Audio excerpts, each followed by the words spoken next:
Hello, আসসালামু আলাইকুম। Welcome to আকিজড নেস্ট।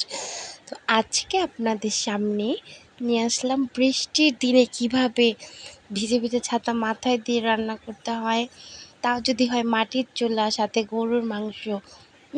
কি বলবো, মুখে লোল এসে পড়ছে। আর তো কোনো কথাই হয় না।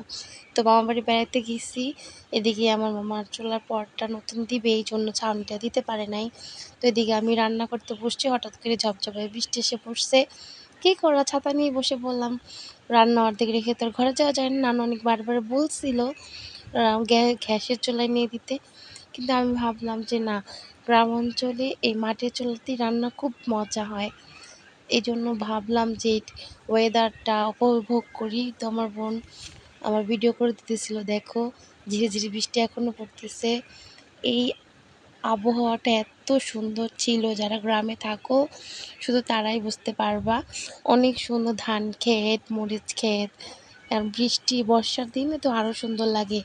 সবুজ সবুজ অনেক সুন্দর একটা দৃশ্য কিন্তু, তাই না? যারা দেখো তাদের কাছে তো খুবই ভালো লাগে। তো আমার ভিডিও কেমন লাগে সবাই অবশ্যই কমেন্টে জানাবা। যারা নতুন আমার চ্যানেলটা অবশ্যই সাবস্ক্রাইব করবা। এরপর আমরা গিয়েছিলাম বাজারে। বাজারে গিয়ে আমরা গ্রিল আর নান খাবো, সেই বায়না ধরছিল আমার বোন তার দুলা ভাইয়ের কাছে।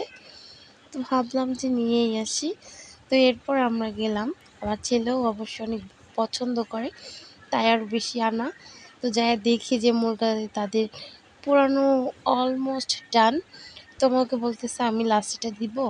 আমার বোন বলতেছে আপু টাকা দিয়ে নিবা, ছোটোগুলো নিয়ে কী লাভ বলো, বড়টাই নাও, মাঝখানটাই নাও।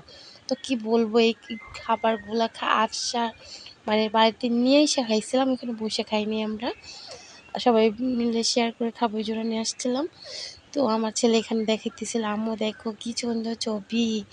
তো যেটা বলতেছিলাম, খাবারগুলো খাওয়ার পর আমাদের প্রত্যেকটা মেম্বার, আই রিপিট, প্রত্যেকটা মেম্বারের মানে পাতলা হাগু হয়ে গেছিলো। কি দিয়ে বানাইছে আল্লাহ জানে, এরকম টেস্ট বাংলাদেশে কোথাও পাবেন না বাবা। আরে বাবা, খালি মশলা দিয়ে মরচে ফাঁকি দিয়ে মাখাই দিছে। তো এদিকে আমার খাবারগুলো সব প্যাকেট করতেছিল, আমি এখানে চপ, স্যান্ডউইচ, তারপর কি পাতা পাতা দিয়ে বড়া বানাইছে সেগুলো দেখতেছিলাম। এখানে বার্গার হিসেবে আপনারা পেয়ে যাবেন একটা মুরগির রান, বুঝছেন, রান রান। সেই রানটারে ওই যে বনরুটি আছে না, বনরুটির মাঝখান থেকে সুন্দর করে একটু কাটে, তারপর ঢুকাই দেয়, হয়ে গেল ওনাদের বার্গার স্পেশাল। তারও যে দাম, এখানে চিকেনের লেগগুলো রাখছে ফ্রাই করে বিক্রি করবে। দাম জিজ্ঞেস করলাম, এক একটা দাম শুনে মাথা ঘোরায় রে ভাই। এরপরে দেখলাম যে তন্দুরি রুটি মেক করতেছিল। তো আমি ছোটোবেলায় ভাবতাম এই জিনিসটা আসলে কি, একটা গোডাউন, এত বড় কি চুলা হয়, জীবনেও দেখি নাই। তো এই প্রথম একদম কাছ থেকে দেখলাম, তোমাদের দেখানোর চেষ্টা করতেছিলাম। ভাবলাম চুলার একদম কাছে নিয়ে দেখাবো, তো ভাবলাম চুলার কাছে নিতে যায় যদি আমার ফোনটা পইড়া যায় রে, ভিডিও তো যাবেই যাবে, সাথে আমার ফোনটাও চলে যাবে। তখন আমি কী করবো, ফোন কোথায় পাবো বলেন? তো ওনার থাপ্পানো দেখে আমার থাপ্পানোর রুটি, রুমালি রুটির কথা মনে পড়ে যাইতেছিল, সেই ফিলিংটাই নিতেছিলাম। আমাদের পাশে অটো রিজার্ভ করে আসছিলাম, পাশে রেখে আমাদের আরও কিছু কেনাকাটা করার ছিল, সেগুলোও নিয়েছিলাম। এদিকে আমাদের গ্রিন লানও রেডি হয়ে গেছে। তোমাদের ভিডিও কেমন লাগলো অবশ্যই সবাই জানাবো। Thank you for watching.